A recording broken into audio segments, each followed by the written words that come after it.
Hello, I'm Alex Jones, and I'm a radio and television host based in Austin, Texas. And for many years, I've been exposing the criminal activities of the global elite, also known as the New World Order. In past films, we've documented the centralization of power, the move towards world government, the attack on the nation state, self-defense, the Second Amendment, family values, that is, the family itself, as well as private property rights.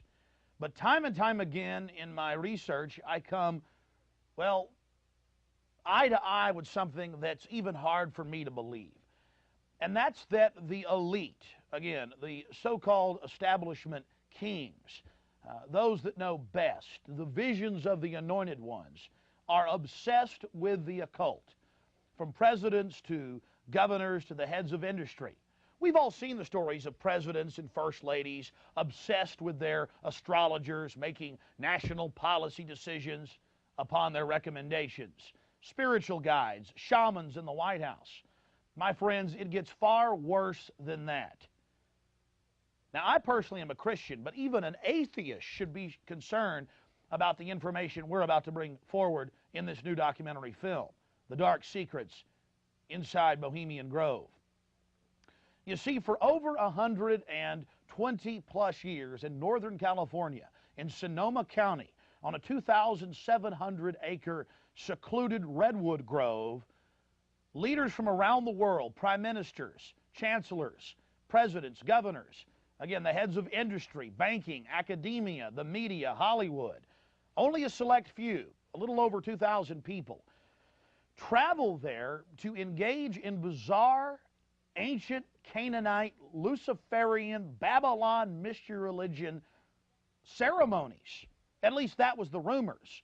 And so I went to the library and got on the internet and saw many of the mainstream news articles admitting that world leaders do indeed go there, and they fly into San Francisco and other surrounding cities and drive out into the rural hills and mountains of Northern California, and that these stories have been coming out that they worship some 45-foot stone owl god.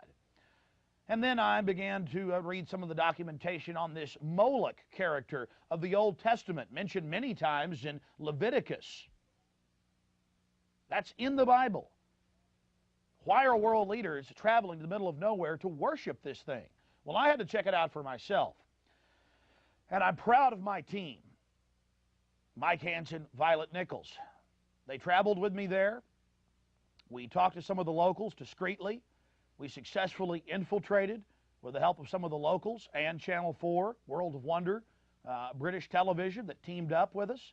And I successfully infiltrated through the Secret Service, through the guards, through the Sonoma County Sheriff's Department. We were inside 4 hours. That's only one day out of the 2 weeks that they meet there for the admitted Summer Fire Festival of the Bohemian Club. Well, basically, that's enough for me. It's hard to even describe it with words, and I hope that our hidden cameras can give you at least a small piece of what I witnessed. To have world leaders engaging in this type of sickening behavior, oh yes, there's much more to come. Mock human sacrifices, they claim, just shocks the very foundations of what Americans believe their leaders to be. And then to have it intimately connected with world government. It doesn't make a lot of sense until you research history.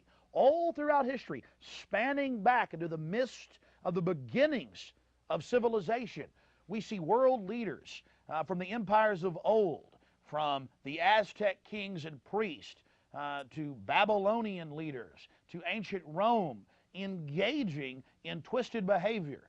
Could it be that when you have all the power and all the women and all the money and all the lands and all the art, you have to do something new?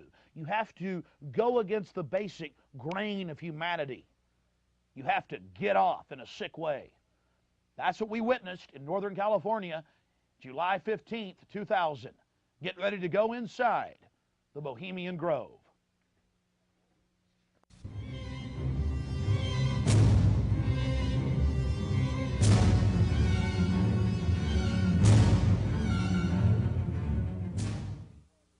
The Bohemian Club, as it's known today, was founded in 1873 in San Francisco in Northern California.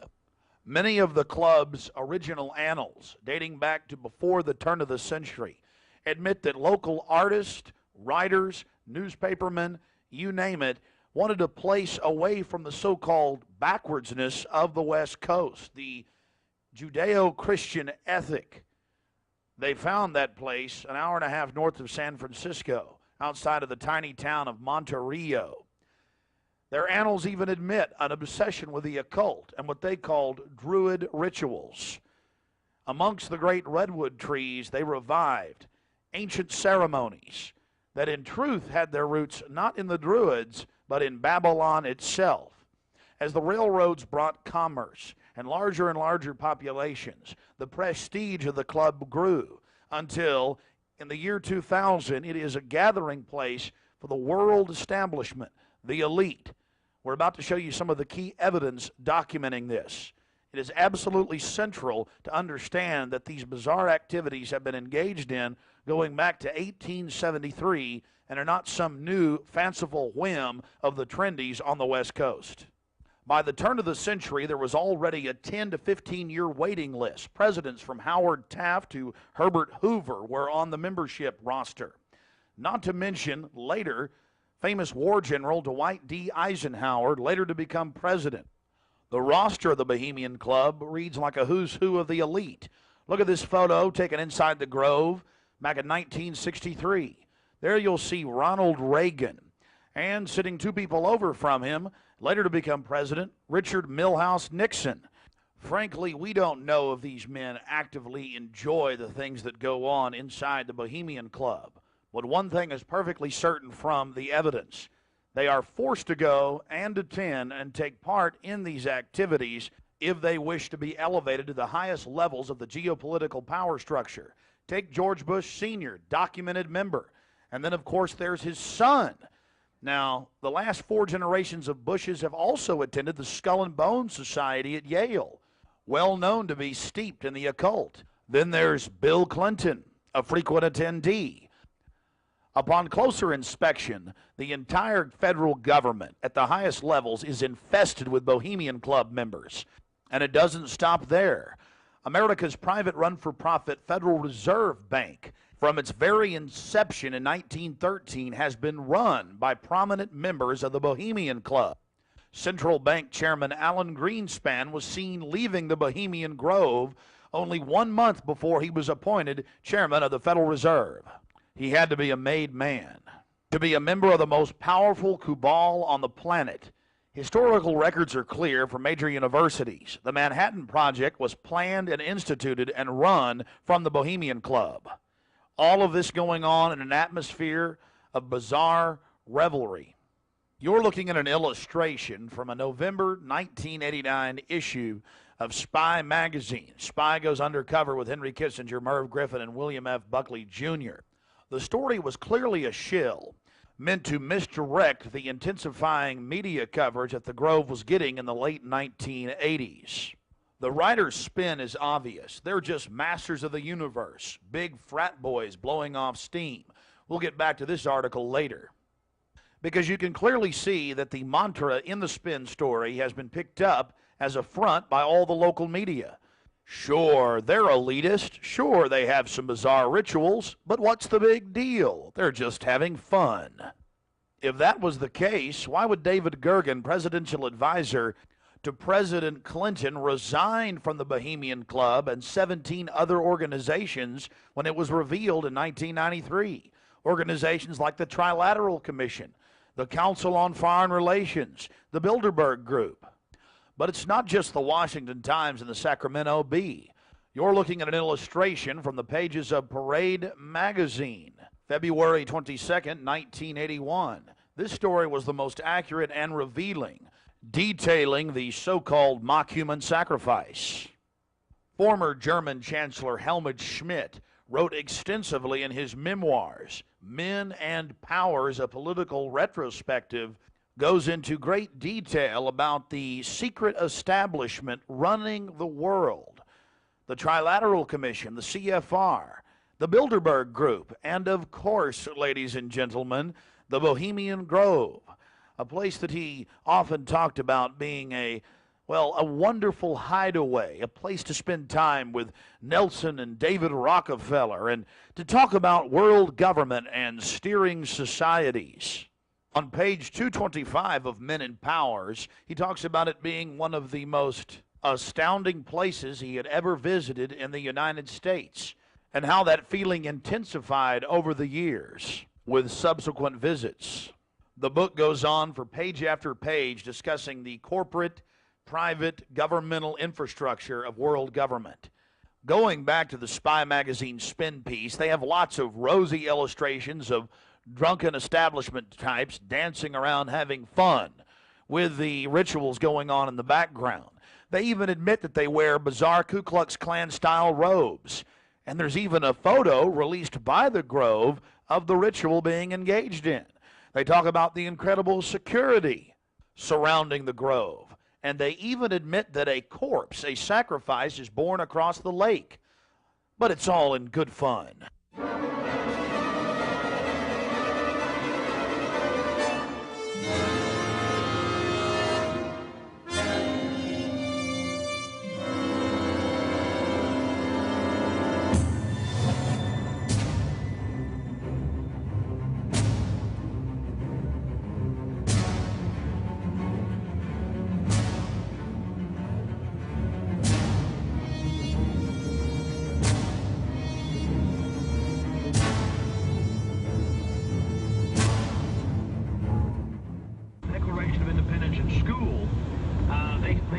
Racist, yes, all men are created equal, endowed by their Creator with certain inalienable rights, life, liberty, and the pursuit of happiness.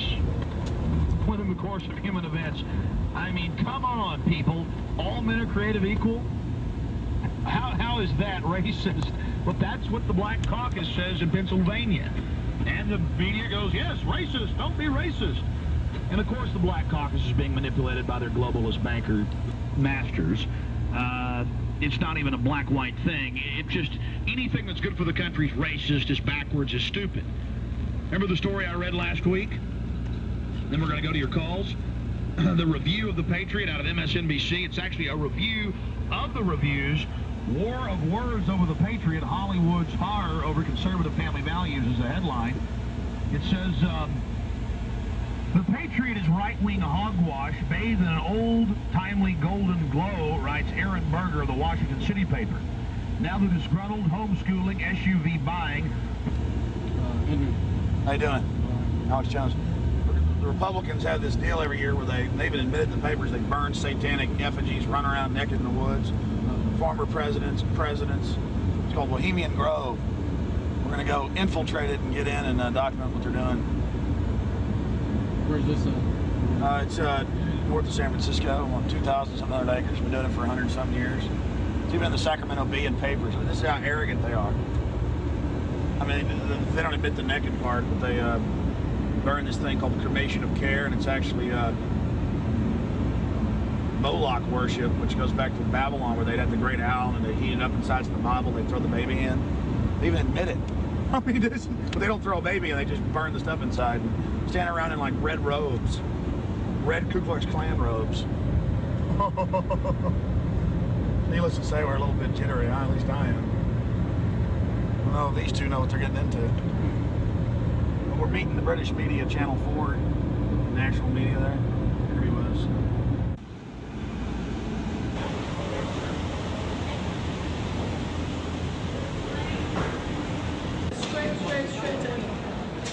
All right.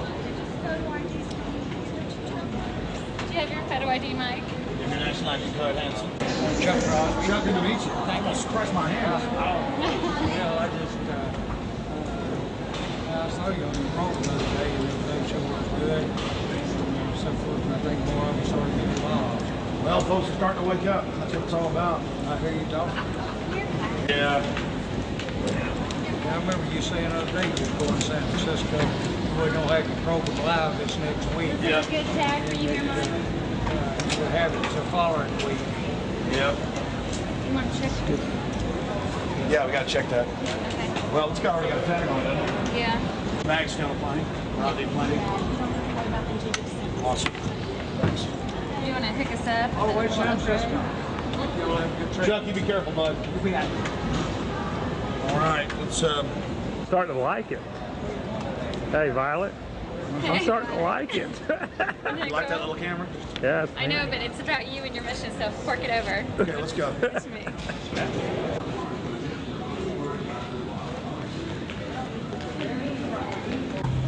We slide the metal end into the buckle and adjust by pulling on the loose end of the strap.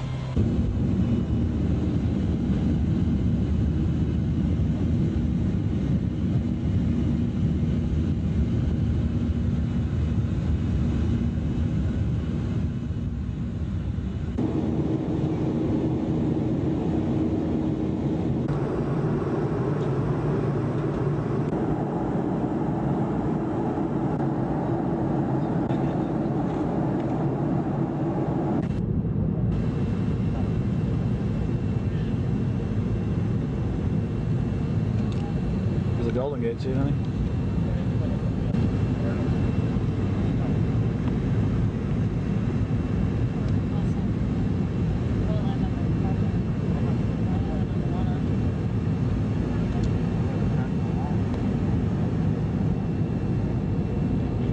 Actually, it's worse to crash in water, contrary to Hollywood.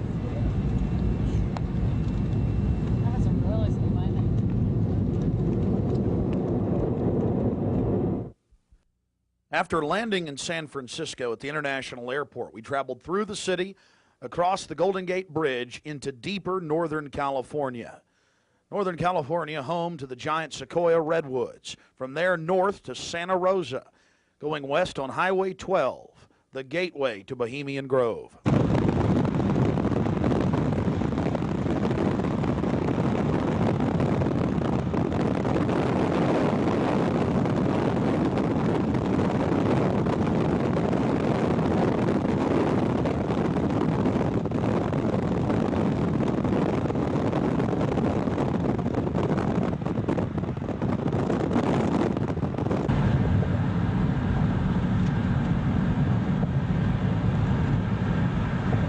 We spent the first night in Santa Rosa before getting up early in the morning and traveling into the town of Occidental, where we were going to meet the British media and start our investigation.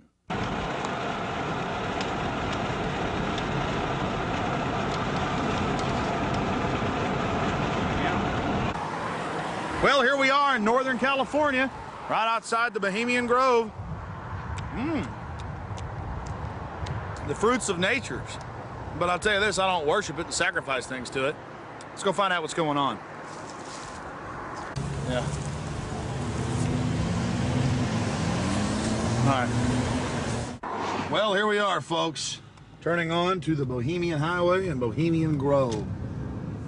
We're going to find out what in the New World Order is going on here.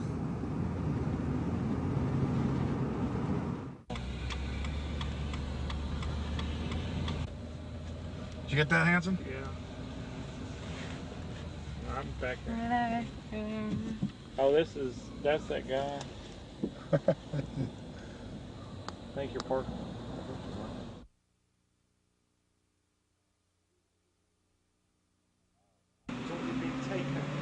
No, I tell you, it's beautiful out here during the day, but it is spooky at night. I don't know if you guys got some footage of it, but all the fog and the rest of it. So are you excited? Oh yeah, I really want to check into some maps and things, and I'm willing. I mean, hiking into 2,700 acres is not too hard. We need to get into the woods. We need to insert ourselves. We need to catch these people at their business. The old cremation of care, their little Moloch or Maloch or Maloch's worship. I'm joking. That's a. Oh, they're spies, aren't they? Oh, you guys just got here too?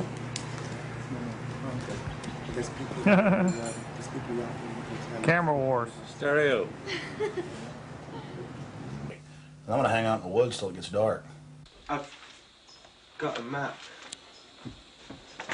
You guys want to look at this? My question is, the history. What do they do if they catch you in there? They have us killed. I doubt that. Skin alive. I don't know. And they I throw don't. darts at your skin and body.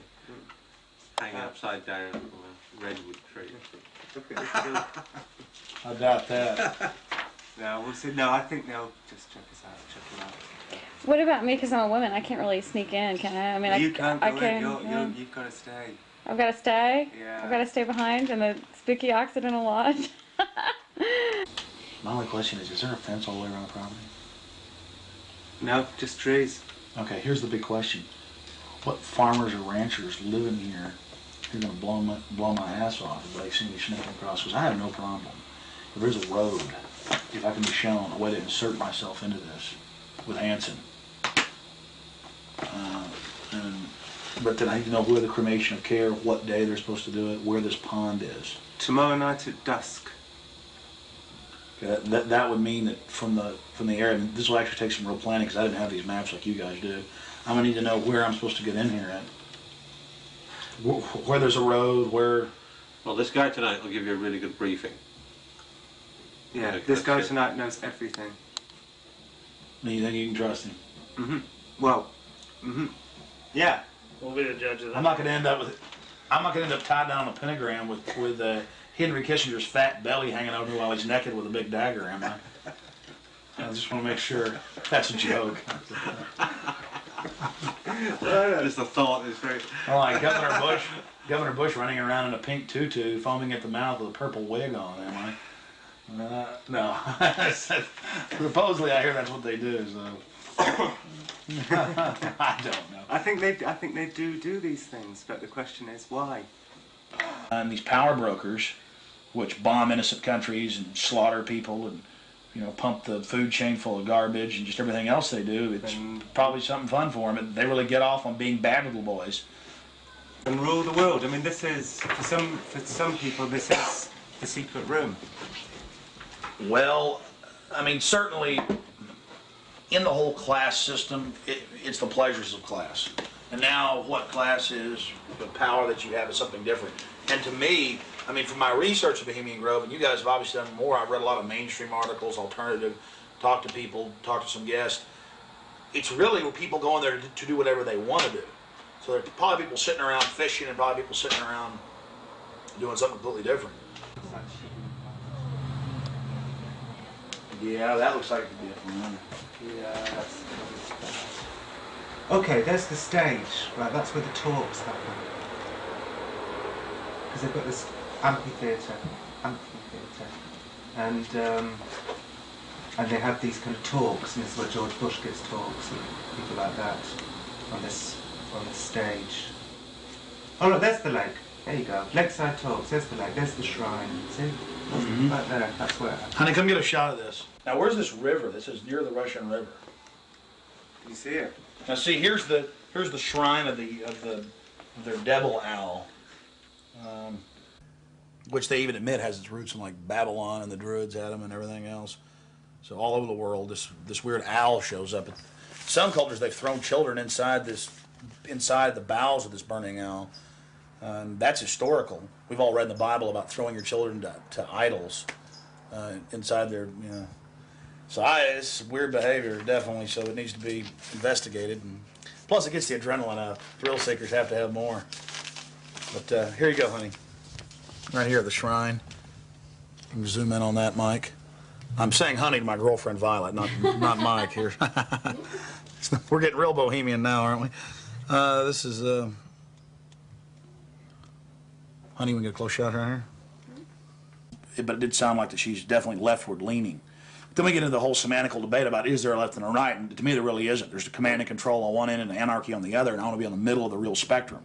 Certainly got to have some control in a complex society and civilization, but all the developments I see are pretty bad towards dehumanization.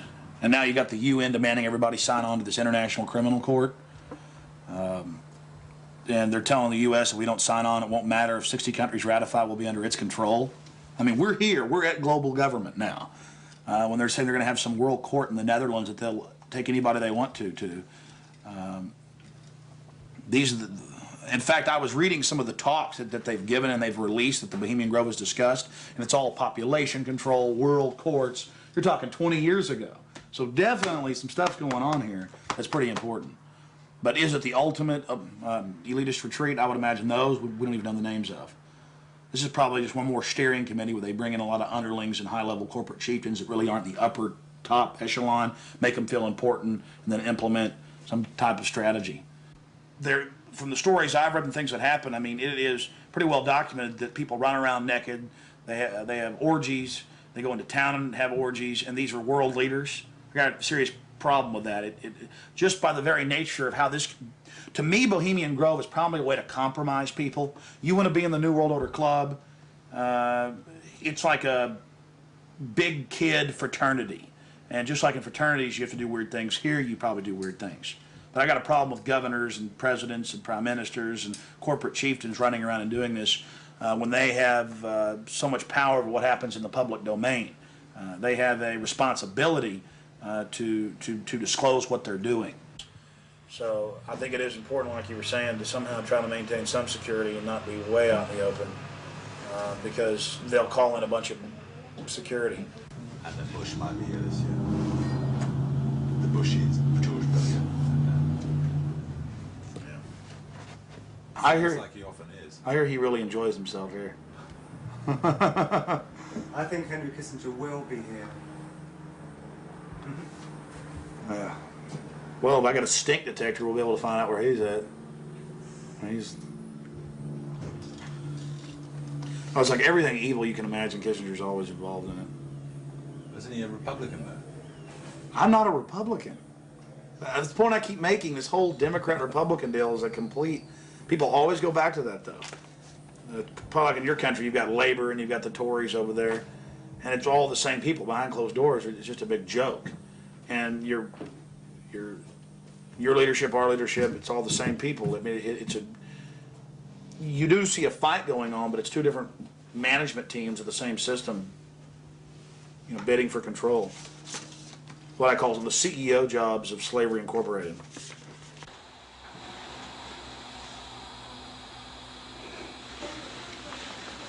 Do you worry for Alex, Violet? I do. I just, because Alex gets so impassioned by what he's doing that sometimes I'm afraid that he might be a little bit, you know, reckless or maybe a little bit too fearless. I worry about Alex when he drives down the street to come home. You know, especially I used to worry about him when he had come home every night from the same, you know, radio studio at the same time in the same car.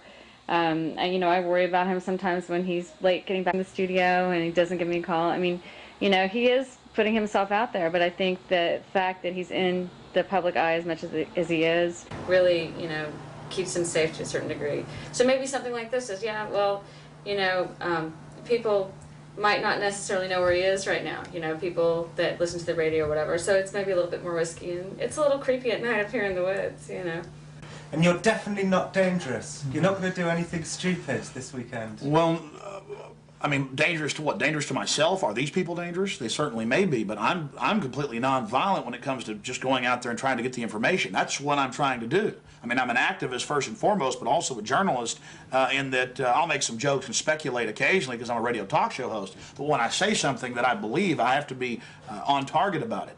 But dangerous? I'm definitely dangerous to corrupt bureaucrats and their financial bosses that would like to control the American people on the planet. But not in a violent way. Not in a violent way. And for anybody that doubts we're in global government now or entering it, you've now got this UN criminal court. They're saying if 60 countries ratify it, then it doesn't matter if America doesn't sign on. Kofi Annan claims he has power to enter any country anytime he wishes. We've all read that, again, and seen it on television. So I'm fighting this global government. And long before global government came out in the open, in the last 4 or 5 years, they were conditioning the public that anyone that talks about global government is a kook, a weirdo, a terrorist, a racist. And now they're out on the nightly news saying global government's here, you better accept it, we're getting rid of juries all across the planet. The IMF, the World Bank, basically runs things now. The WTO decides what you can buy and sell and trade on the international market. But see, they've preconditioned us that it doesn't exist. They've preconditioned us that anybody that talks about this stuff and who is against it is a kook or a racist. because it doesn't exist. And then everybody's decided, well, I'm going to be culturally cool. I want to be in style. I want to be accepted. So even when they're hearing the news admit it and tell us how great it is, they've already pre-positioned it psychologically that it's not acceptable, it's not kosher to discuss it. Do you see the tactic they're using there? Mm-hmm. 5 years ago, I would laugh when I heard about black helicopters. I would say, I'm about taxes, I'm about corruption, I'm about, you know, getting local control back, I'm about states' rights, you know, everything's coming under federal control. I was pretty mainstream, what you'd call so-called conservative. Then I saw the light when black helicopters started going into North Carolina. I started going into Florida. They fired into an all-night restaurant in Miami, just training, firing bullets into a place where people were eating. They started burning buildings. Police chiefs started throwing them out of their towns, San Antonio. All this started happening, and I said, whoa, this is real. And then I realized that I was preconditioned, even as a so-called conservative person who understood that the media lied. I didn't realize how thick the propaganda was, that they precondition us before they release something on us, that it, number one, doesn't exist in our minds with classic doublethink, but then it can re-exist at the same time if they say it does and it's good. So it's literally George Orwell's doublethink, and one has to have it to stay sane in this world. Well, I refuse to be a part of it. I mean, the news every day, black helicopters are a joke, they're stupid, the culture, commercials, movies. At the same time, almost every month in this country, they're attacking and terrorizing some town with burning buildings and terror. And I don't want to be part of their sick control freak system. I don't like these degenerate, inbred, New World Order crowd people. They're not going to run my life. They're not going to control me. And I'm going to try to expose them. And I think we've had some success doing that. But I know this, the Henry Kissingers, the George Bushes, those people, these are dangerous individuals. They've proven they're dangerous. They have no problem controlling and destroying entire societies. I just wanted to make sure that you weren't going to actually push any of them in the river or you know, throw them into the owl. No. Hey, Violet, look how pretty it is. Uh-huh, sure is pretty. Mike, you enjoying yourself? A lot less spooky during the daytime. It's all foggy. Yeah, we're going to take our British friends down into the forest a little bit later tonight. Let them gallivant in the werewolf-ridden woods. Joking, of course. They'll have me on there. Alex Jones, radio talk show host, believes werewolves infest Northern California. They've been seen dancing with grizzly bears. Small pixies have been even witnessed playing violins for George Bush. Don't know what to make of what's going to happen. I can't even begin to imagine what we're going to discover when I infiltrate tomorrow and try to get the cremation of Care. Their Moloch worship, or however you pronounce it, some ancient pagan human sacrifice behavior. I don't know if they actually have the human involved. I certainly doubt it. I certainly hope not. But you know, these globalists and elitists all throughout history, going back to the old empires, they like to, well, do more and more obscene things to, well, as some say, get off. So we'll see what develops. We're very close to the gateway to Bohemian Grove now. The first set of gates and security.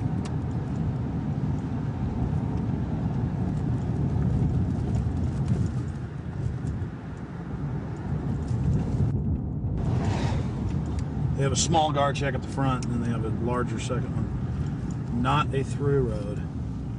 Get a shot of that.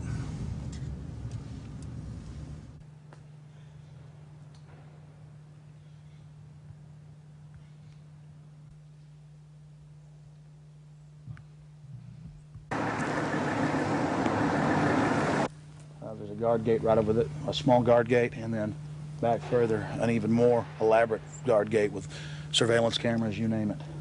Not a through road, ladies and gentlemen, right up here in Northern California.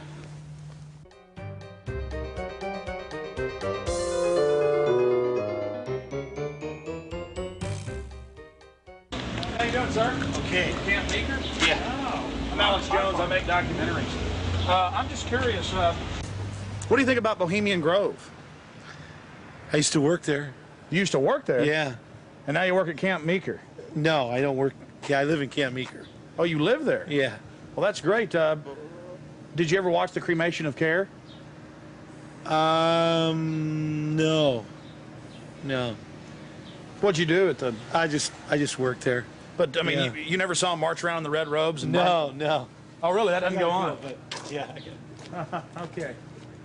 Thanks.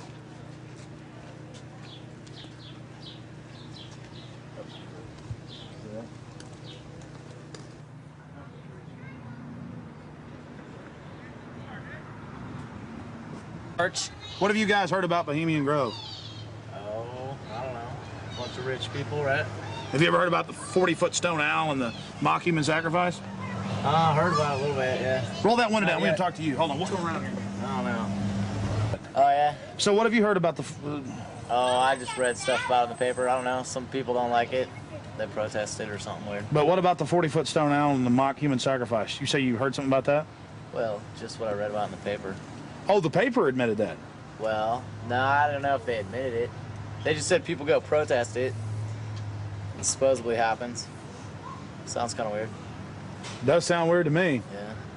Why you guys? What are you guys doing? This TV show or something? We're just having fun. Oh yeah. This town isn't like Children of the Corn or anything, is it? Oh no, nothing like that.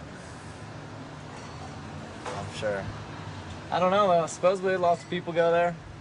Some kind of weird event. I don't know. You guys know anything about it? You don't know. What would you say if we told you that they sacrifice a human in effigy in mock to a 40-foot stone owl in black and red and silver cloaks? Sounds kind of different. Do you think it's good to have? Bull talks down. Do you think it's good to have so-called world leaders secretly engaging in pagan activities? I can't say it's that great. No. Why would you have a problem with that? Well, I don't know. It could be all right. Depends how you look at it. Kind of relativist worldview, huh? Yeah. Got to sacrifice care to the winds, huh? I don't know. Could just be for fun, or they could really be weird. They run around naked. Run around naked and freak out. There you go. Have you heard that? Yeah, absolutely. Actually, to tell you the truth, here's a funny story. What have you heard? Okay, go ahead. No, this is the truth. A couple years ago, I was down the road, just down Yar, past Camp Meeker, and I was stopped with a friend of mine. Now, Camp Meeker's right outside Bohemian Grove. That's an affirmative. Yes. And we were down the road, and we were stopped there because we were just having a cigarette, hanging out, taking a break, and some Secret Service men actually pulled up behind us and asked us what we were doing, why we were there. It was true. They were like, "What are you guys doing? Where are you at? Why are you parked here? What's going on?" And asked us a whole bunch of questions. What our names were, who we were affiliated with, where we lived, all kinds of stuff. Sort of interrogated us. Did you answer their questions? Totally.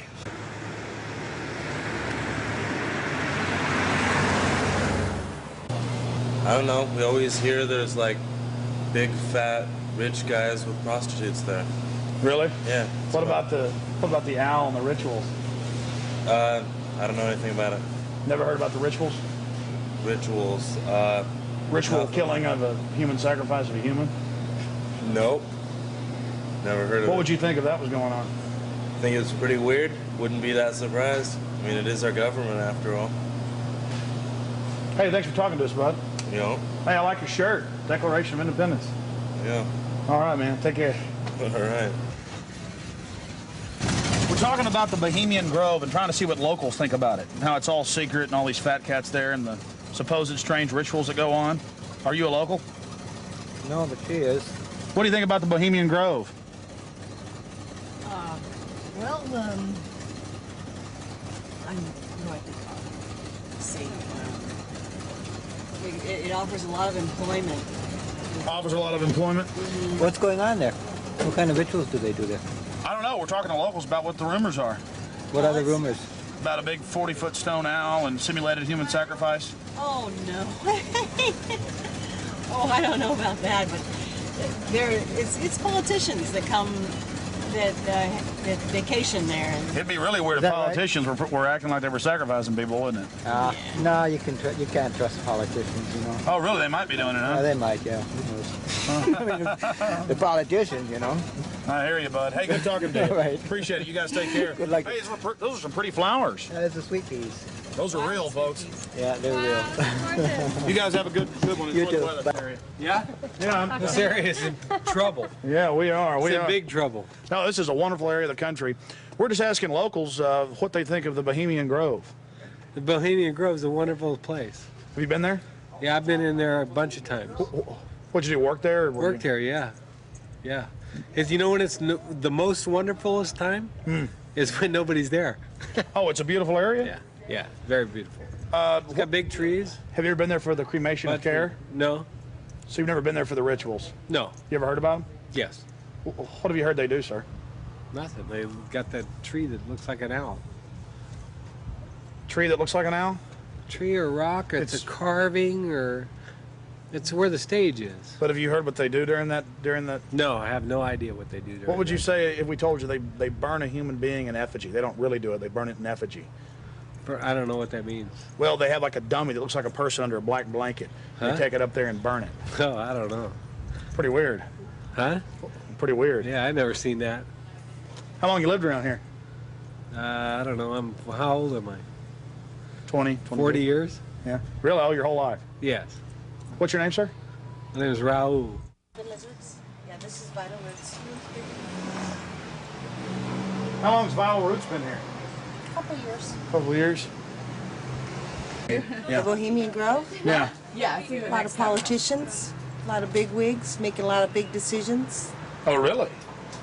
Do you think it's good that they get together in secret and make all these so-called decisions? Do I think it's good? Yeah. No, of course not. You do? What about the rituals? Have you heard anything about the rituals that go on there? Oh, there's all kinds of rumors about rituals that go on there. What type of rumors have you heard? Don't make me go there. Please, come on. We're trying to talk to some locals. I'm just wondering. It's interesting. Well, I really don't know that much about it. You know, just what I've read in books. There's books out about it. Oh, you've read books on it, huh? I had a book that was published in 1956 that was written about some of the rituals. Because now it's been going on for 120 plus years. Yeah. I think they said they just had their 120th something anniversary. Yeah. What would you say if I told you that there's a 40-foot stone owl and that they burn a human being in effigy, not in real life, but in effigy? I wouldn't believe it. You wouldn't believe it? Nah, I think it's a bunch of garbage. So you doubt there's a stone owl, and you doubt that they... Well, I wouldn't doubt there's a stone owl. Maybe there's a stone owl, but I wouldn't think that that's kind of, you know, rumors just, it's rumors, you know, what the word implies, pretty much. Just a conspiracy. Yeah, it's just a bunch of hearsay. Pure conspiracy theory. Whatever. Well, First off, how long you lived around here? approximately on and off 32 years. Oh, really? So most of your life? Mm-hmm. What have you heard about the Bohemian Grove? It's where all of the, like, FBI and you're talking about the Bohemian Grove. Yeah, it's like the quote-unquote elite and presidential retreat. Have you heard about the rituals that go on there? No, I haven't. Well, the people who have more money than the rest of us in the world are a bit different. They're stingy. They want to hoard it all for themselves. And they think they're going to go to heaven. They're not. Because they don't know how to provide or do as Jesus told them to. What would you say if I told you that they sacrifice a human in effigy before a giant 45 to 50-foot stone owl? I would say that's probably why they're going to hell. Really? Sure. Have you ever heard about that? Mm-mm. You lived here your whole life? Mm-hmm. Where were you born? San Francisco. It's a beautiful town. Oh, of course, we've got the Grove just about 10 miles down the road. Have you talked to people that work there? No, I haven't. They're kind of... I don't really know anybody that works down there. Yeah. To tell you the truth, yeah. I know people that have gone down there. A couple years ago when Schwarzkopf and Colin Powell, they were all down there doing big presentational speeches and whatnot.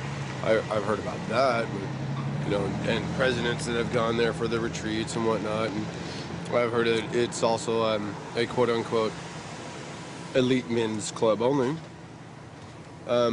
Women haven't been able to or allowed to work there except for in the past few years, which they're only kept in the parking lot. They're valet parking. That's the only job women can have there. Because whatever goes on in there. What if I told you that it's true that they burn a human being in effigy to a giant owl god, and they start worshiping the owl and talking about how it gives them power. What do you think about that? I would say they are in grand delusion, and they need to give some of their money away. So you think they're on a power trip? Totally. But what is this burning a person? This is ancient. Did you know that thousands of years ago, different societies would have large metal hollow owls that would throw children into them? I would say they're quite satanic. Or on another level, if you will, more demented. It's very sick. But these people, we're talking about billions, and then we're talking about governmental control. Is it bad to have something that's secret, elite, and pagan at the same time? Yeah, sounds like Satan's building his cult. Satan's building his army.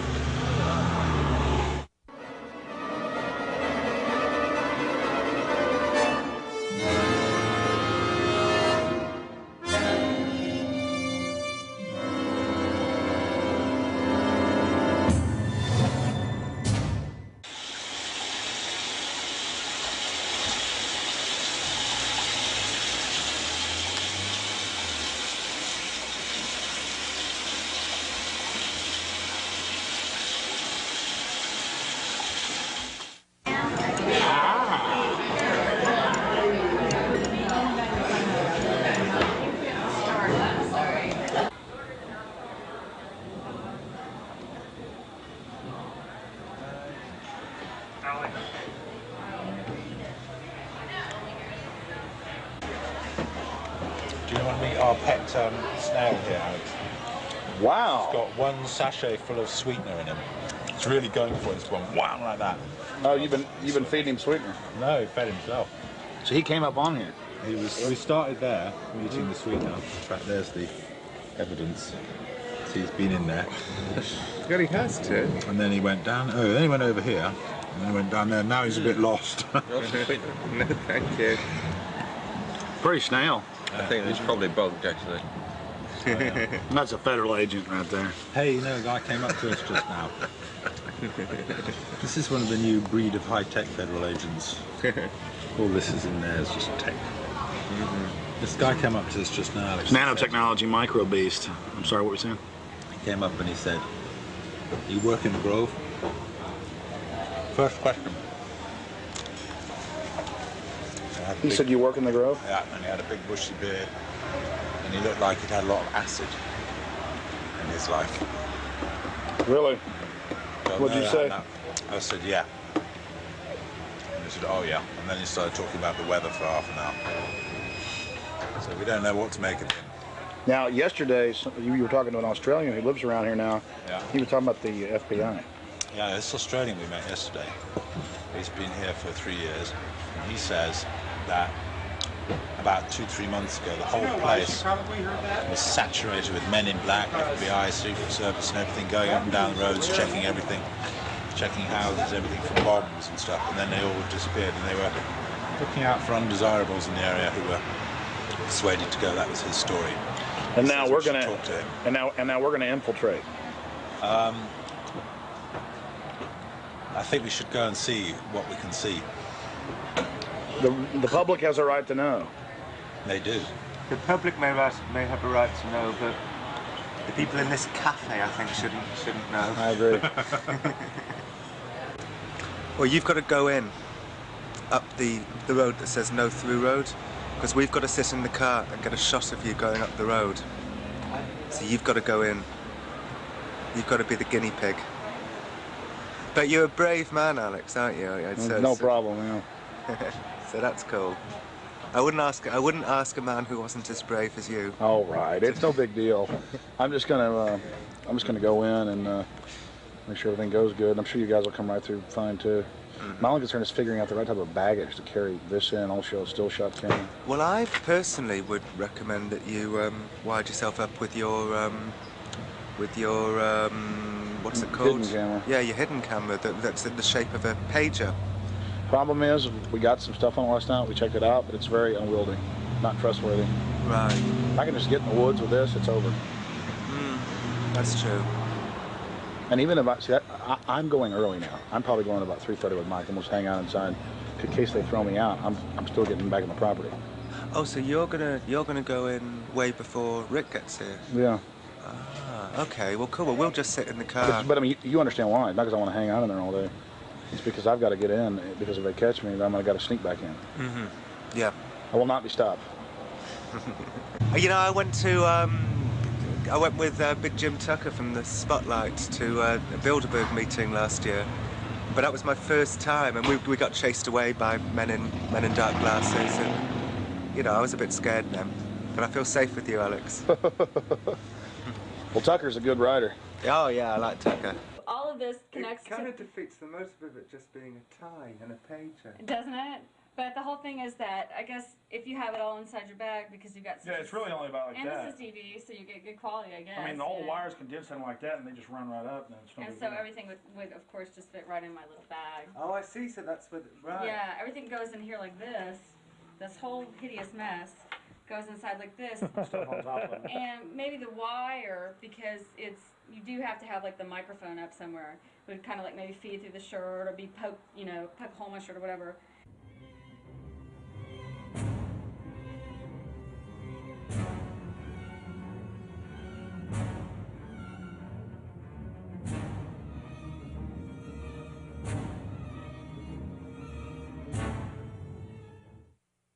It was the night of July 15th, 2000. Mike Hansen and I were about to attempt the first ever successful infiltration of the Bohemian Grove.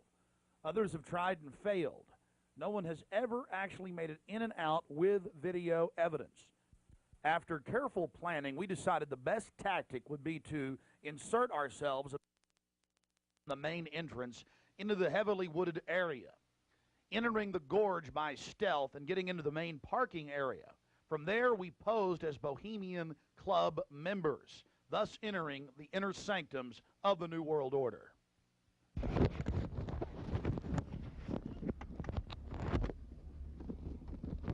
That's perfect. Just like that. No, I got it, honey. Okay, here we go. That's good. Yeah, that's good, Alex. You be careful, baby. Okay. I don't want you to go anywhere.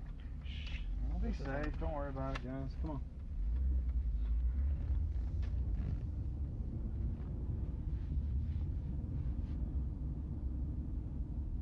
O'clock, 11:30, 12. Yep. And then 6. Should I wear my sunglasses? Whatever you want. Go lose Not that bright. And we go left.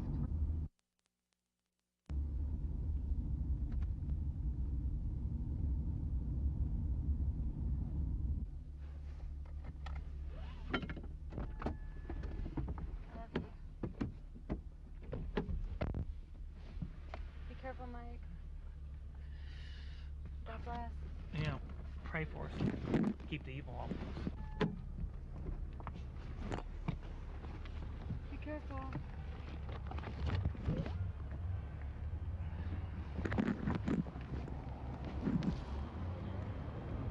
Yeah, let it go.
phone up here for a second.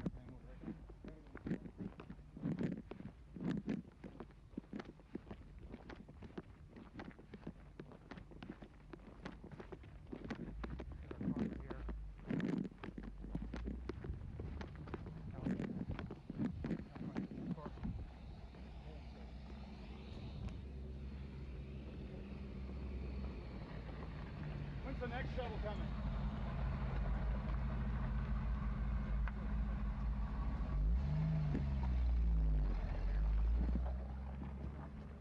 No, but when are they supposed to get here?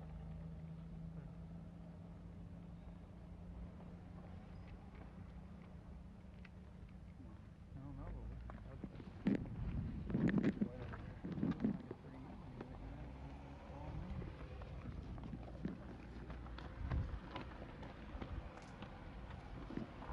What's all right, Mike? Come on, where are you going?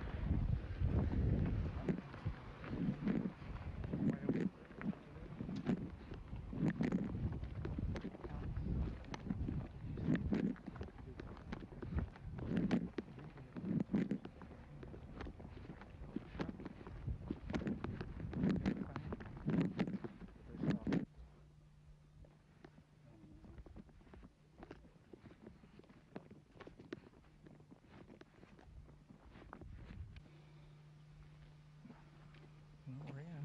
Can you talk? Well, we're inside the Bohemian Grove. We're actually not inside yet, Mike. Well, we're in the parking lot. That's pretty.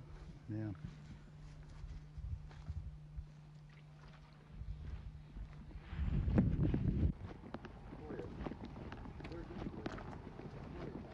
Well, no, this is the same redwood. They're all the same. They're actually, well, I think there are three kinds of redwoods. There's the Sequoia and the Sierra. Here comes the thing, Mike. And there's the coast redwood. Yeah. And then there's a Chinese redwood, and there's one or two of the Chinese redwoods somewhere in the grove. I remember when I drove from Tulare and went up to Sequoia National Park, all they had up there was the sequoias. Yeah. Aren't they the biggest? Oh, they are. They're the biggest, like, living thing, I think, aren't they? Oh yeah, they're incredibly large. There's one up there that you can drive a car on top of one. You know, on top of it, lying down. Yeah. That you can actually. Well, they used to have the one you could drive through. That's also there. That's up there. Boy, it's nice when that cool wind hits you. Oh yeah. I think we may make it. We might make it. Okay. Yeah.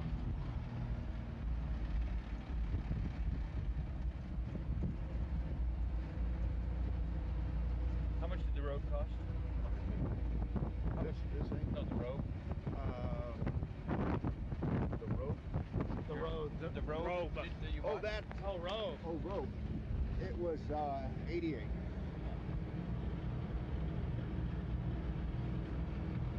Yeah, I thought you said rope. Yeah, that's what I thought. I thought rope and rope. Can't hear anything with this wind. Look at this thing's seen some years. Pretty nice, actually. Yeah. This is the oldest one, isn't it? Yeah. Other than maybe that little red one. Yeah. Bye-bye. I think when you go to heaven, they have buses like this. Thank you. Thank you. Go ahead. Oh, no, go ahead. Let's see if we got one out here. Yeah, is there another one coming? No punch block.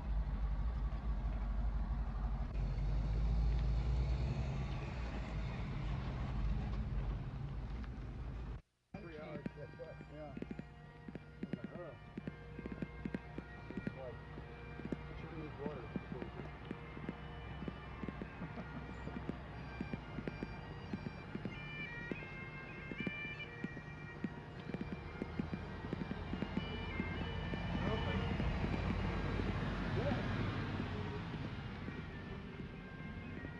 Oh, good.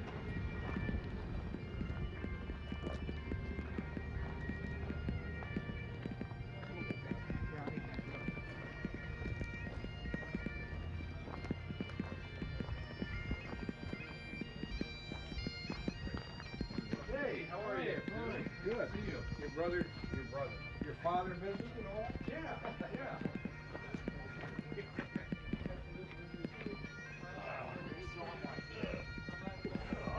So that Marty thing was like.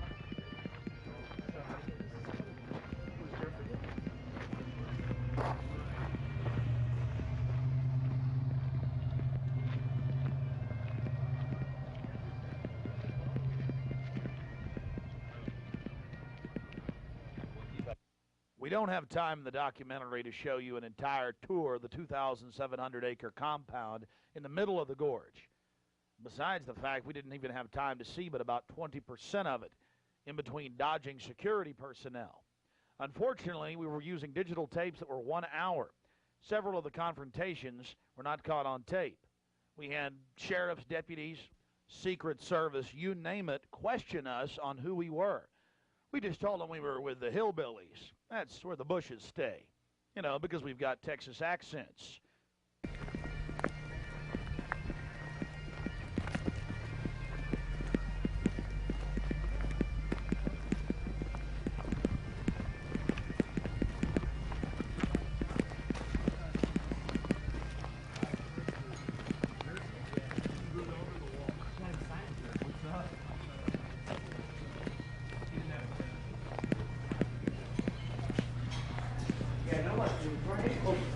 Close back in the corner right over there.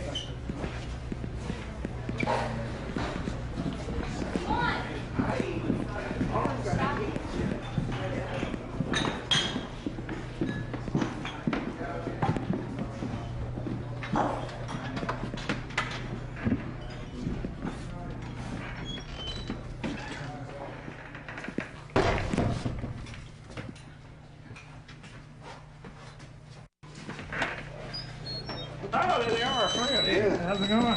Good.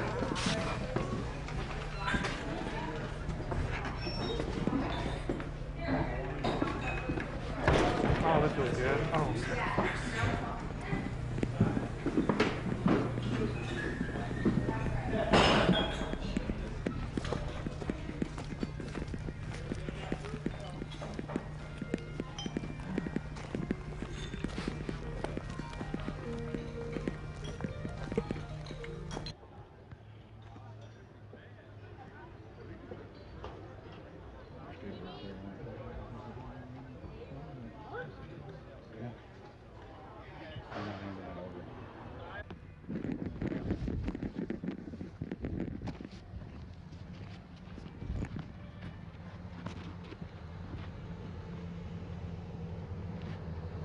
Let's go. All right.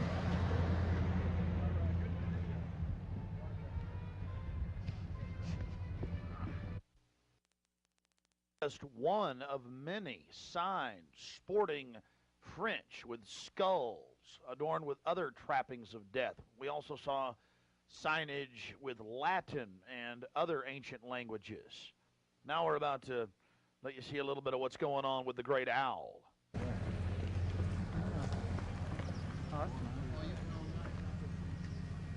That's the owl.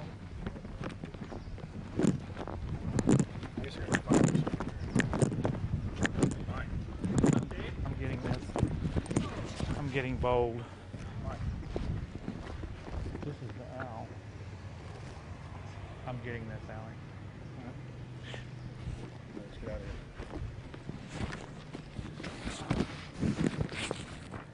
I like that.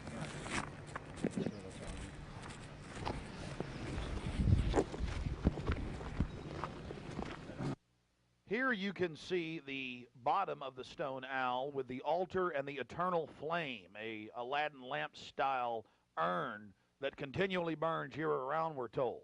And here's a side shot from about 30 yards away of Moloch, the Canaanite deity to which children were sacrificed to in Babylon. And yet another slowed down close shot. Again, the eternal flame burning, the altar, the bottom extremities of the 40-plus foot stone deity, and there is a shot of its head as well. Again, we've slowed down this video because we only actually had about 5 seconds of it on our hidden cameras, so you can have a chance to get a closer look at it. You will see it during the ceremony. Speaking of the ceremony, we were on the left-hand side of the lake about 150 yards downstream beneath those large redwood trees. Much of the ritual you're going to witness took place on the right-hand side of the lake and at the northern tip beneath Moloch. Keep in mind the scale of the idol compared to those giant redwood trees. It's at least 45 feet tall. Now, the daytime vantage you're witnessing is basically the vantage that we shot the ceremony from at night. This is America, and it's been going on for 120-plus years in Northern California. This is not some new fad. We're talking about something deadly serious with its roots in ancient history.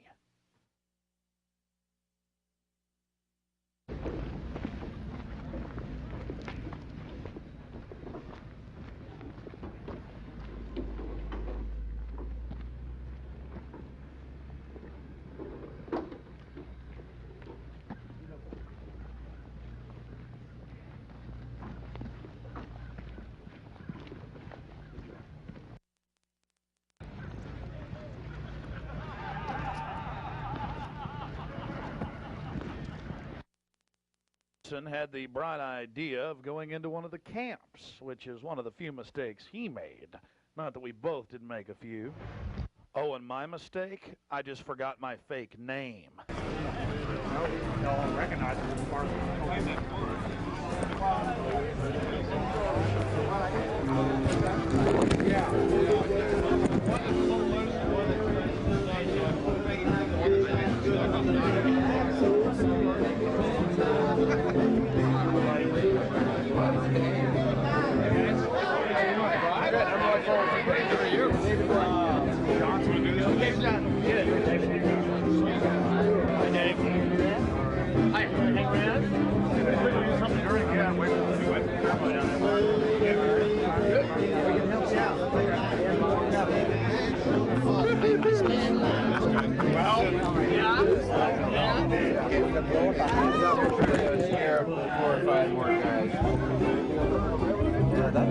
We may have to.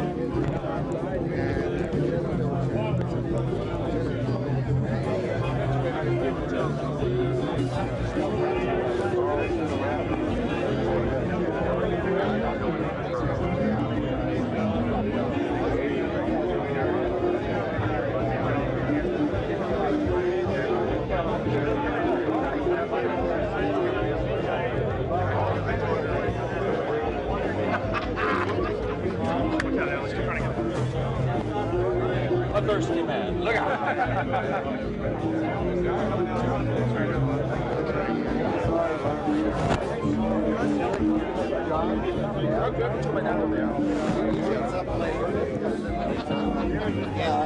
I'm sorry. Quiet.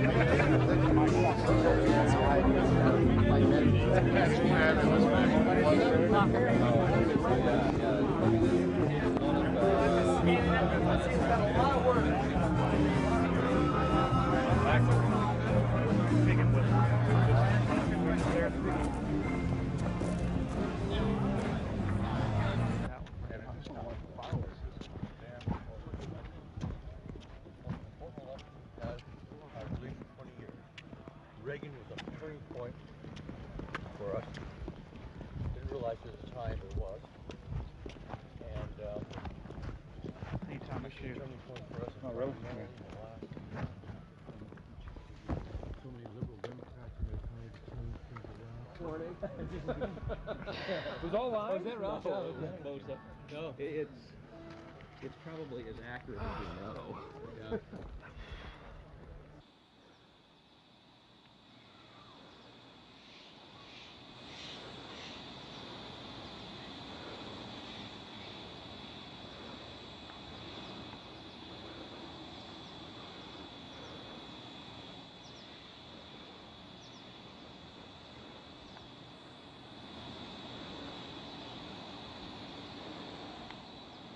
We had already been questioned 3 separate times by the Bohemian Club security, Secret Service, and Sonoma County Sheriff's Department. To evade discovery, we decided to try for one of the more remote areas of the camp, according to our map, the most southerly side. and a lookout point, an observation deck over the Russian River. While Mike Hansen was watching for the sheriff's deputies that were down the path and over the bridge in a guard shack, I began to shoot the video you just witnessed. After we turned the camera off, one of the Sonoma County Sheriff's deputies showed up and began asking us why we were filming. We calmly told him we were just sightseeing as members of the Bohemian Club. The point that has to be made here, though, is they do have hidden cameras, because there's no way that they would have been able to witness us videotaping from where the guard shack was located. And then upon walking back by the guard shack, we actually witnessed banks of television screens and wires leading up into the redwoods and disappearing. Also visible from the observation deck is the famous sunning area for the establishment lackeys and their pomps. Here you can see some of the fine carpeting out on the floaty. The long history of men enjoying themselves has even been written about in the gossip column of the San Francisco Chronicle, writing that a man on his own often gets invited back to the camp by gay bohemians. Even 100-year-old annals have admitted the homosexual activities. After escaping the sheriff's department, Mike and I traveled high into the hills to wait until dark and the beginning of the cremation of care ceremony.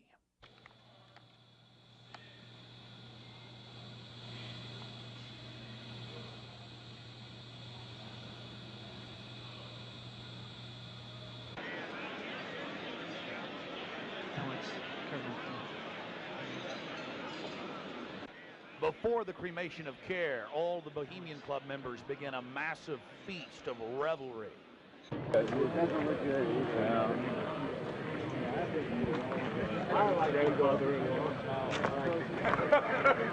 so pissed off at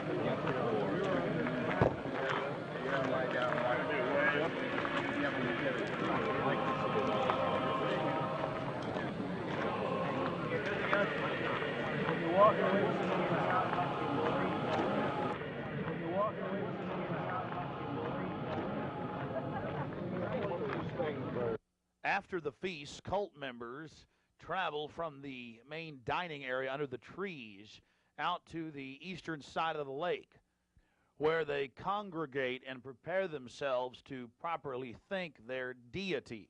Again, the 3,000-plus-year-old Moloch.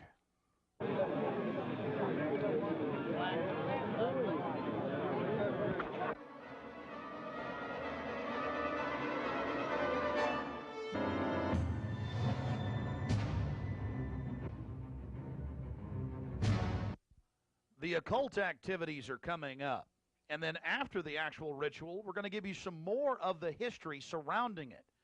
But first off, I wanted to draw your attention to the program that was given out to the spectators or the viewers. I guess an occultist would call them novices, who actually watched as the priest and their supporters engaged in this ancient rite. Now, you're looking at a little demon called PJ that was on the front of the actual program. It's kind of in a Hieronymus Bosch style. He's got a little broom and a dustpan, and he's sweeping something up. Now, even more shocking is the figure of a human body burning in the flames. In fact, I've shown it to people that are experts in anatomy, to actual doctors, and they say that the anatomical size is that of a baby or small child. Notice how large the cranium is in comparison to the torso, that is the ribs. Understand, ladies and gentlemen, this is from the program itself given out to the establishment lackeys witnessing the sinister activities. Remember, in Babylon and Tyre, they would throw their children into fiery pits. Look at the size of the hands compared to the rest of the body. Only children show these anatomical details. Now, of course, it's been airbrushed in, but it shows the psychology of those conducting these criminal activities. Now, this is the only skull we actually caught on tape. We've blown it up for you over one of the major meeting houses. Of course, it's not a real skull. It was extremely oversized up on the signage. The point we're trying to make here is the entire compound was literally infested with symbols of death, skulls, owls, you name it. At long last, here it is, the cremation of care unveiled.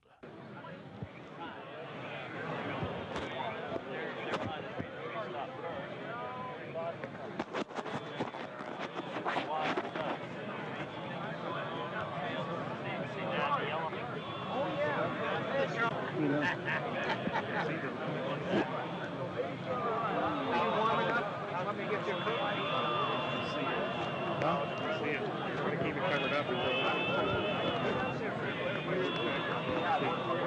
As we sat there in the darkness, not knowing what we were about to see in the gathering crowd, suddenly, across the small lake, we saw a carriage with men in black and brown cloaks, robes, in front and in back, bearing a bound body. Now, we're about to show you the raw footage. You can see the torches coming out of the woods on the other side of the lake. We're going to show you the whole ceremony without video enhancement. Later, we're going to blow it up for you. Remember, it was a hidden camera and at somewhat of an angle.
Something particularly pleasing was happening for the Bohemian Grovers with whatever developed with that crowd of men in black and brown and the bound body on the back of the buggy. They drove behind big black tarps they had hanging out of the trees. There was lots of smacking on lips of and bizarre enjoyment by the crowd. We still haven't made out exactly what was going on, but that a real sacrifice may have actually been developing according to some occult experts.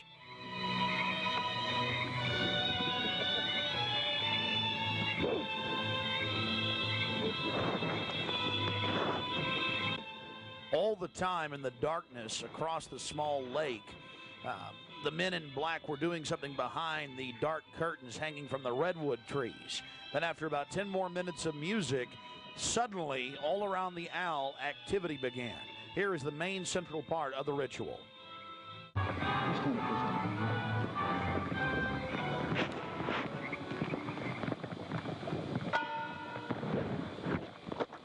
owl is in his leafy temple.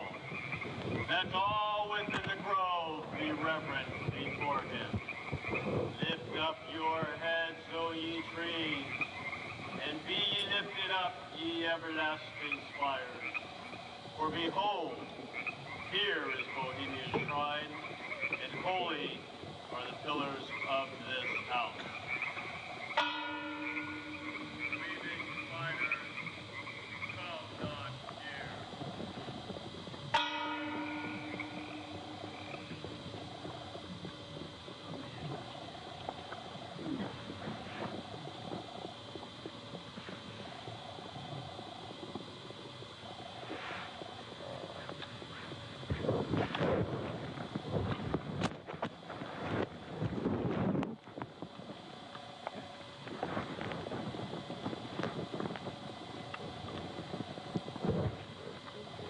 Hail, Bohemians!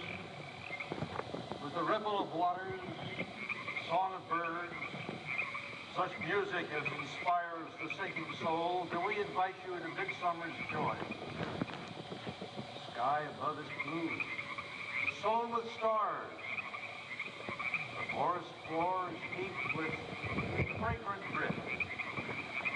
Evening's cool kiss is yours. The campfires glow. The birth of rosy-fingered dawn. Shake off your sorrows with the city's dust and cast to the winds the cares of life. Let memory bring back the well-loved names of gallant friends who knew and loved this grove. Dear boon companions of the long ago. Aye, let them join us in this ritual. Not a place be empty in our midst. Oh, beauty's vassals, who hold in this gray autumn of the world her springtime in your heart, attend our tale. Gather, ye forest folk, and cast your spell over these mortals. Touch their world-blind eyes with fairy unction. Open their eyes of fancy. Blow all the memories of yesterday and seal the gates of sorrow. It is a dream, and yet not all a dream. Joel Kerr and all of his works are but a dream. As vanished Babylon and goodly Tyre, so shall they also vanish. But the wilding rose blows on the broken battlements of Tyre, and walks rends the stones of Babylon. For beauty is eternal, and we bow to beauty everlasting. For lasting happiness, return to one alone, and she surrounds you now. Great nature, refuge of the weary heart, and only balm for breasts that have been bruised.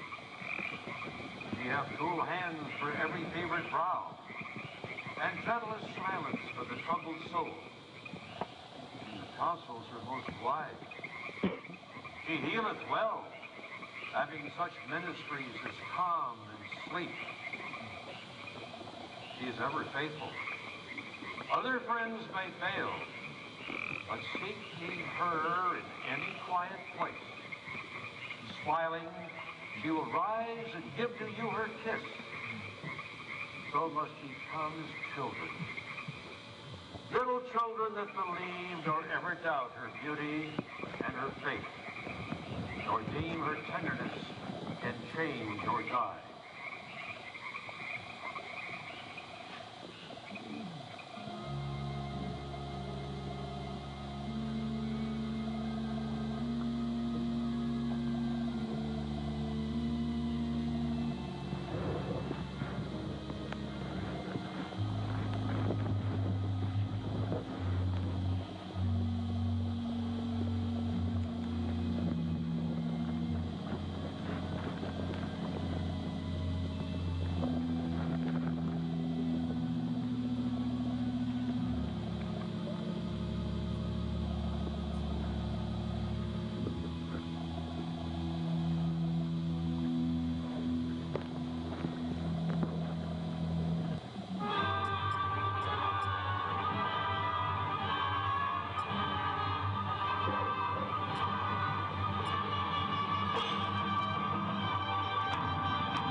Bohemians and priests, the desperate call of heavy hearts is answered. By the power of your fellowship, Joel Kerr is slain.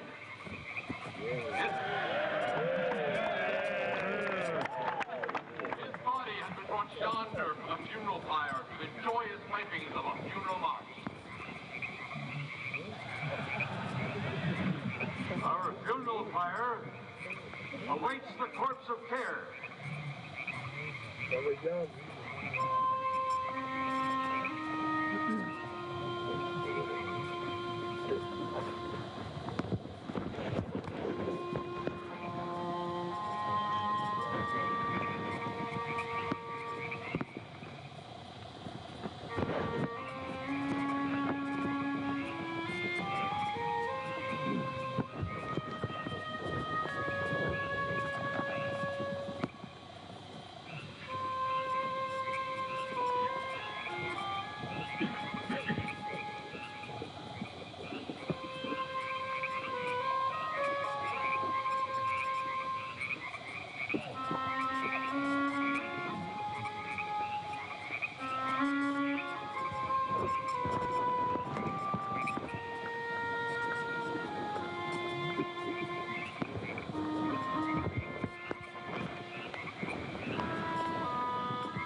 Here you have the boatman, his face was painted up like a skull, bringing the bound body across the water. Again, we'll have enhanced video of this later. And let's see if you can pick up all of the different occultic meanings in the speeches you're about to hear.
Buried across the shadowy tide, in all the ancient majesty of death, dull care, arch enemy of beauty.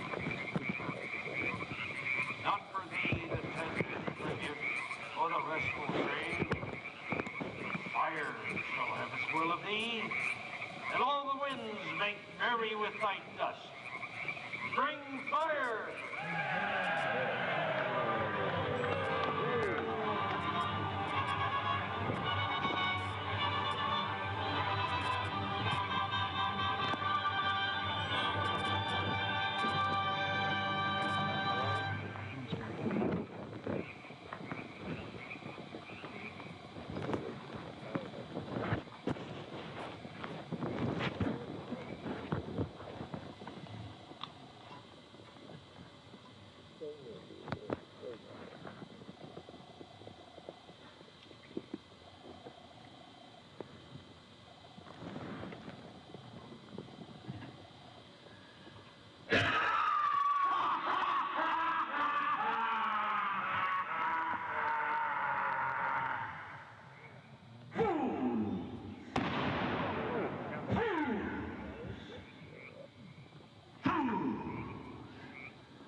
When will ye learn that me ye cannot slay?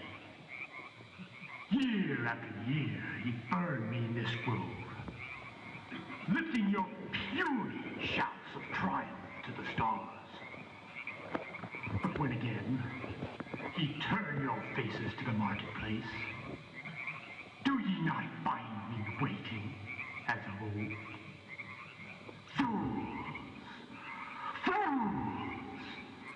Fools to dream ye conquer care. Nay, thou mocking spirit, it is not all a dream. We know thou waitest for us when this our sylvan holiday has ended. We shall meet thee and fight thee as of old, and some of us prevail against thee, and some thou shalt destroy. But this too we know. Year after year within this happy grove, our fellowship bans thee for a space. Thy malevolence which would pursue us here has lost its power under these friendly trees. So shall we burn thee once again this night, and in the flames that eat thine effigy, we shall read the sign, Midsummer sets us free. Ye shall burn me once again?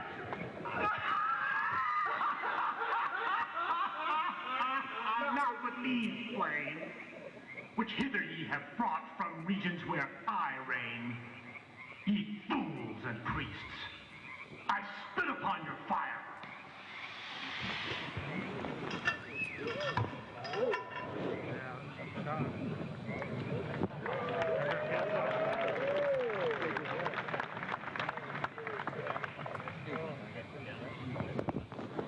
Wow. Prince of all mortal wisdom, Owl of Bohemia, we beseech thee, grant us thy counsel.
Great Owl of Bohemia, we thank thee for thy adjuration.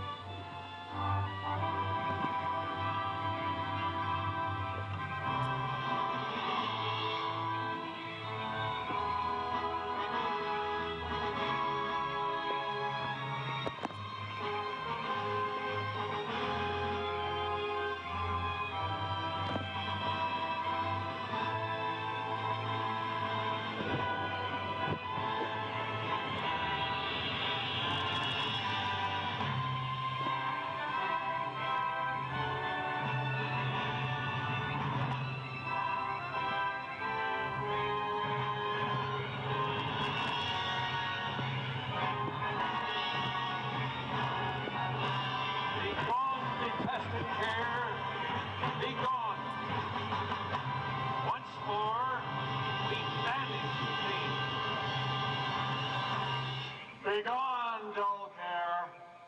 Fire shall have its will of thee. Begone, dull care. And all the winds make merry with thy dust. Hail, fellowship's eternal flame. Once again, midsummer sets us free.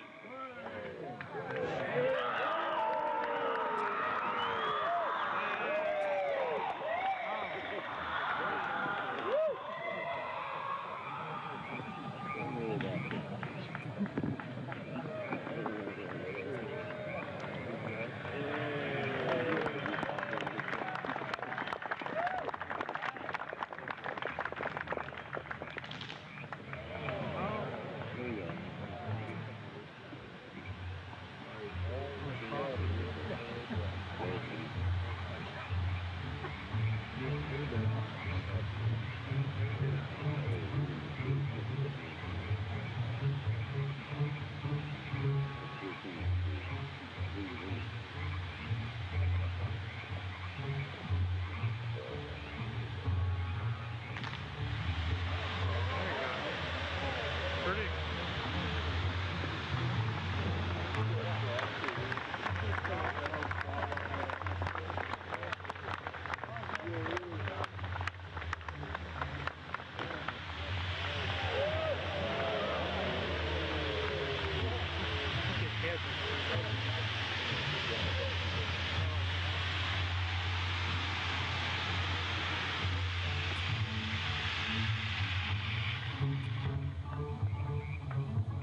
Now we're going to get to some enhanced video, and we'll go play by play through some of the more occultic statements, like we shall read the sign in your burned effigy, the bound body. That's exactly what the Druids actually did. They would roast cats, goats, oxen, horses, and watch the pain of how they died, and from this extract some type of mystical energy force or power, and also be able to tell the future. Owl of Bohemia, we beseech thee, grant us thy counsel.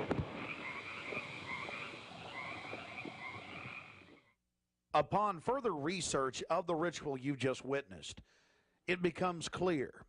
It is a mixture of the Babylonian Canaanite cult of Moloch fused with ancient Druidic rites, where you have the female side of Satan, which they first call out to in the she, and then towards the horn god with the he, mixed with Masonic rites from Scotland. It's very likely that many of the 1,500 to 2,000 member crowd had really no idea what they were actually watching because it was thinly veiled. Here we have some more enhanced video as the boatman, again with his face painted up like a skull, pulls his boat across the small lake towards the high priest with the red of his cloak visible, with his hand outstretched as if he is pulling the damned soul towards him as they throw off their cares, their conscience for what they have to do in the world. Also, you have the arrangement of the circle of higher level priests around him, the high priest in lighter colors, and then the outer rings of red, and then those in black. This is consistent with the darker workings of the occult, not just with the Western countries, but also worldwide. Now, when you see that black edge coming to the field, that's because we zoomed in on the video, and many times the picture was almost out of the screen, so that's the edge of the field or the view of the camera.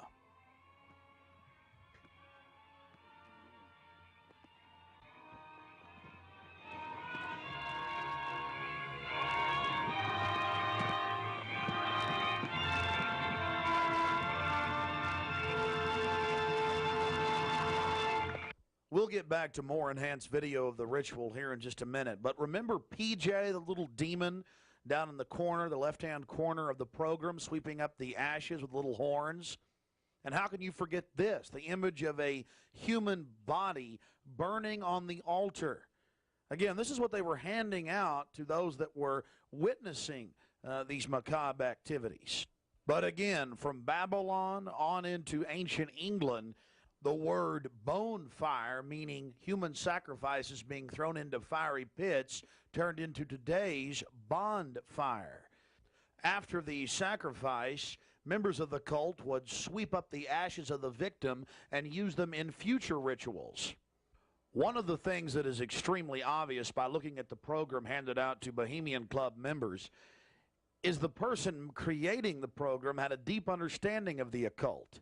Here again, you have a little demon, PJ.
which would pursue us here has lost its power under these friendly trees.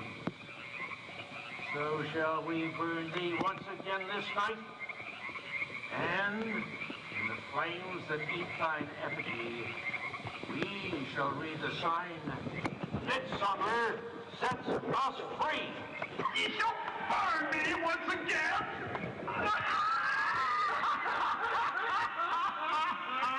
Not with these flames, which hither ye have brought from regions where I reign. Ye fools and priests, I spit upon your fire.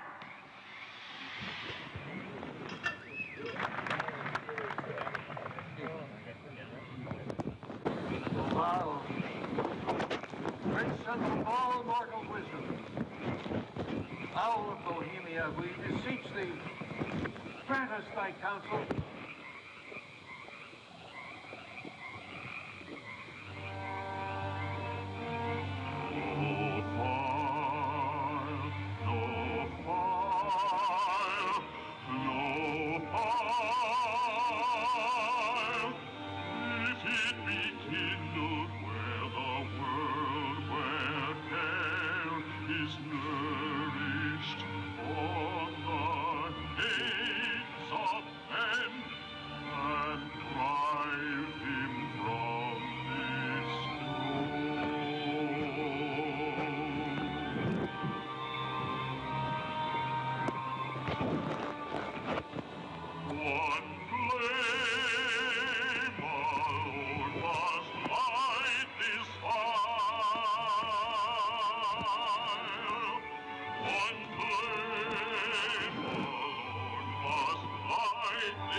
Thank thee for thy adjuration.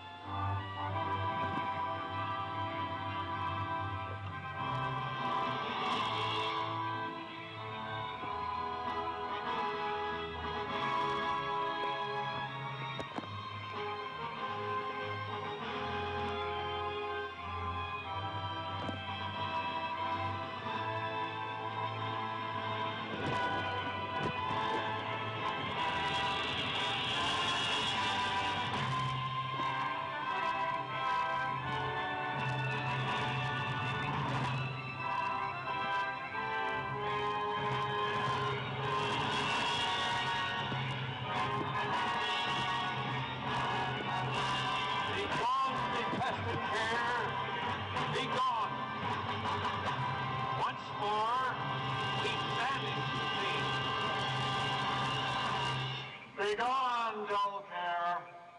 Fire shall have its will of thee. Begone, dull care.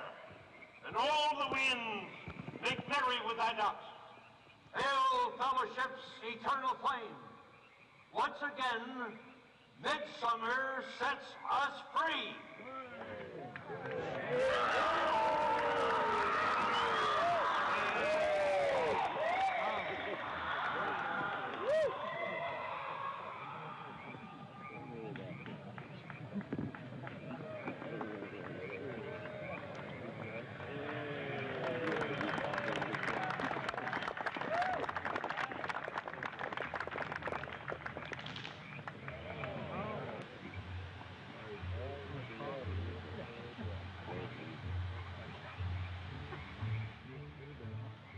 Again, ladies and gentlemen, when you see that black edge coming in, that was the field from the camera. There you see the funeral pyre burning with the effigy of a human, or it could be real, ladies and gentlemen. There's been a lot of strange going-ons in that area of Northern California, but this is what the establishment is into right here in America, the cremation of care. And this was July 15th, 2000.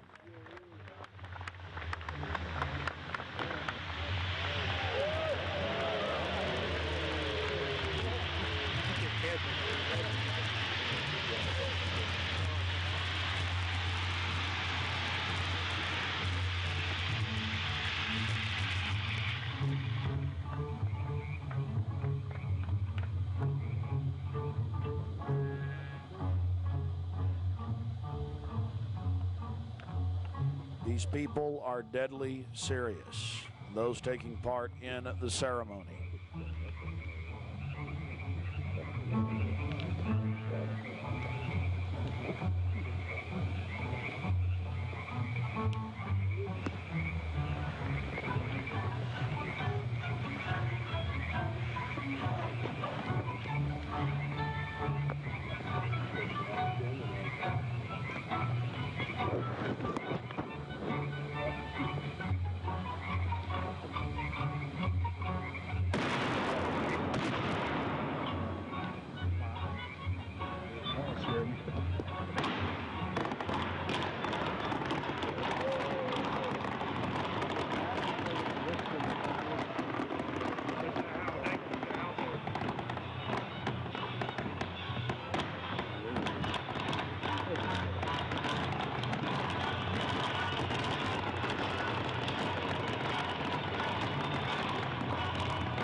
Another point, the pyrotechnics you're seeing going off were being released from beneath little wrought iron crosses about 1.5 feet tall. Also, notice the screams of pain coming from the sacrifice.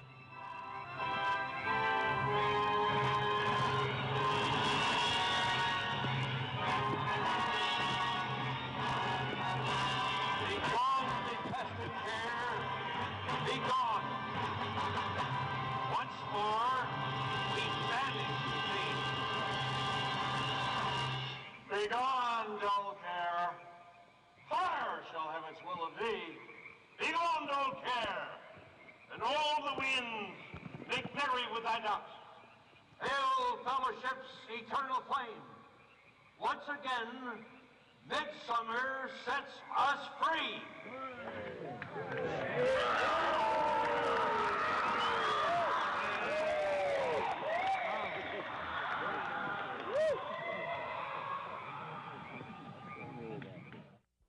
One of the facets of the ritual that goes deeply into the occult, again, we've already mentioned the Druids at their bonfires or bonfires throwing bodies into fiery pits after ritually cutting their hearts out or slitting their throats. They talk about reading the sign in the burning effigy, reading the sign. Again, research your history books on the occult, even the Encyclopedia Britannica on what the Druids would engage in. This is just unbelievably macabre and evil. So shall we burn thee once again this night, and in the flames that eat thine effigy, we shall read the sign, Midsummer sets us free. Ye shall burn me once again.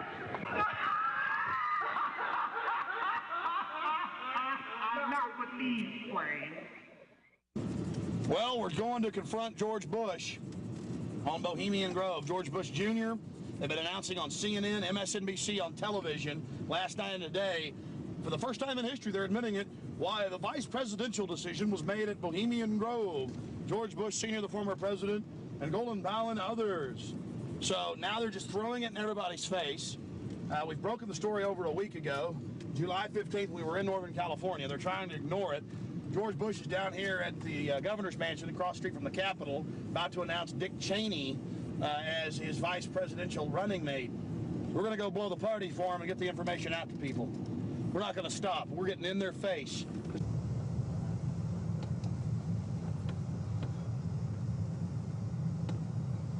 I want to make it clear that I'm neither Republican nor Democrat. But the facts speak for itself. George Bush Sr., Jr., even their grandfather Prescott Bush were all members of the Bohemian Club. So we dropped by to, well, let them know that we're fully aware of their activities. This is massive. This is how George Bush dresses up, right here. We got him on tape. This is how they dress up, right here, in red and black robes. A little more pointy, though, like the Klan. We've got him on tape. This is how George Bush dresses, right here when he's in the Bohemian Grove. This is how he dresses. We've already put it on television. Absolutely disgusting.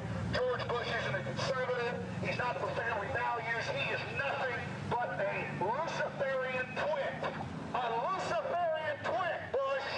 You may think you can feed on the human population. We say no to you. We're on the march. The empire's on the run. Long live the Constitution and death to the New World Order. We stand firm. We stand strong for America against your evil, Bush.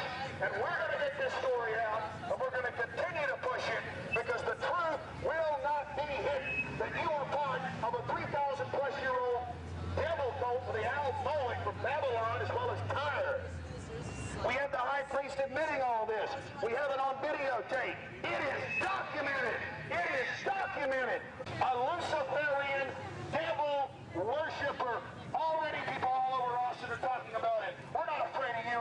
We're not afraid of your minions. In fact, we're waking your minions up every day with the hardcore evidence. We know your father met 11 times with Bill Clinton in '91. The whole thing was stage managed. We understand you've been helping to sell this country out, Bush. And we're going to expose you and your Luciferian rights. We're going to expose your criminal activity at the Bohemian Grove. We have the videotape. This is a massive story. One of the stories of the century. One of the stories of the century.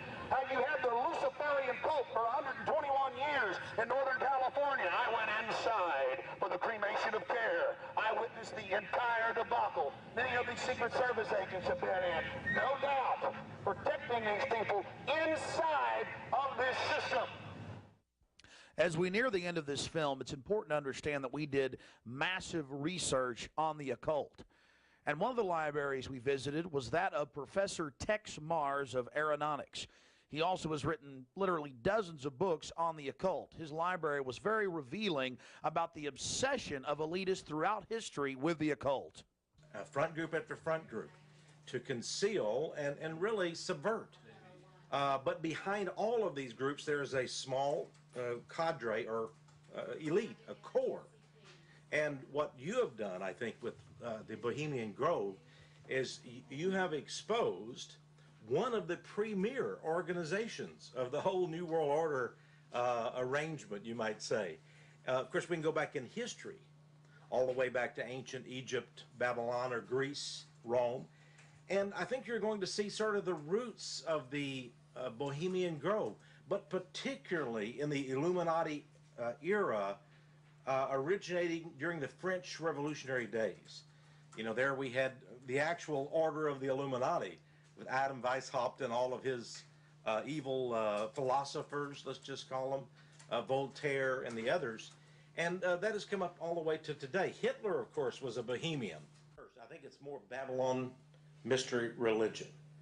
All of the elements are there. Of course, even the owl is a symbol of ancient mystery Babylon. The owl was worshipped by the ancient Egyptians and by the Babylonians. And it's interesting to me that many of the members of the Bohemian Grove have in their homes, as I understand it, small figurines of owls. And I believe they actually worship those owls as a symbol of the deity, the great goddess of Babylon. And of course, here again, we have the counterfeit of Christ's sacrifice on the cross. I think all of those things, there had to be, in my belief, an occultist, a deep occultist, who designed each of the elements of this ceremony. It wasn't just a bunch of guys sit together at a bar and said, hey, let's have a good time, the cremation of care, and why don't we do this or that. I believe it was purposely designed, each element in its turn, for what they did. No doubt about it. Ladies and gentlemen, you've been watching Dark Secrets inside Bohemian Grove. The facts we've shown in this film are absolutely documented. I would only hope that the people of the world realize the organized evil we're dealing with at almost every level. Republican, Democrat, you name it. They're all working on the same team. Ladies and gentlemen, it's called world government, the New World Order, dehumanization. It's not a joke. It's deadly serious. Unfortunately, they've been breeding societies to think everything's a joke. I'm here to tell you truth is stranger than fiction.